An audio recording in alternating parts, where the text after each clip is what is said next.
big break tonight, we bring you the story of the woman behind the beautiful outfits worn by most female news anchors in the country. 35-year-old Mercy Makena knew right from high school that she wanted to venture into fashion and design. However, her parents were not so keen on her idea. She tells us how she started from a small stall in Ngara. Here is Mercy Makena, the CEO of Nakiana Fashion House. My name is Mercy Makena. I am the CEO of Nakiana Fashion House. Straight after high school, I knew I wanted to do fashion and design. As of then, it wasn't clear, but I knew it was about clothing. So eventually, after convincing my mom, it took about 1 year or so, she let me go. As of then, I looked for a place where I could do the stitching itself. I wanted to learn from the basics because I knew if you have to make it, you have to know how to do it from the scratch, and so that you can be able to attend to your clients well.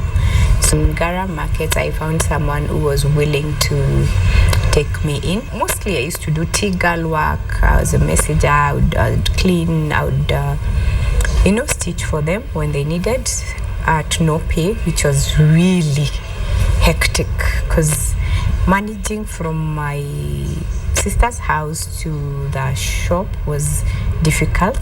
5 months down the line, my sister was getting married, so I had to think because I would have to pay rent, I would have to sustain myself basically. So I decided to start up my own shop. So I talked to the guys around and got a place where I could rent a machine and also get a store where we could share, and that's how I began. So the stall was basically in the same market. I talked to a few people there who saw my potential and thought maybe you could come and share. So I started with everything rented, from the machine to the fabrics, to which I would pay after the client pays. I really worked hard. I knew there was no going back. There was nowhere I was going to, so I had to make it or make it. Every client mattered to me and still does. So I worked, I struggled to the end. I would pay my rent comfortably because I learned the art of saving. So I would actually save my everything and make sure my rent is paid. I had fare to town, my store was paid, my machine was paid. By the end of the year, the owner of the store needed his store back. So I had to think again, get out of the comfort zone. Now that I had a few clients who were happy, they would refer other clients. I had to dig deeper, so I went back to my parents and I told them I had gotten now a stall, my own stall in the market. It was a difficult task first to convince them that I'll make it, to convince them that it was a career worth it. I went back home and talked to my parents. They offered me some money. I went to my friends. I went to my church pastor and I had my own savings.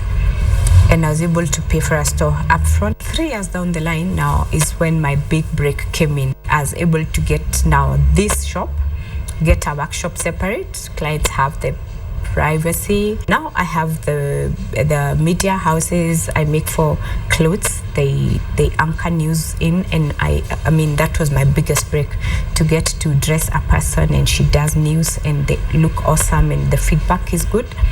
I am very happy.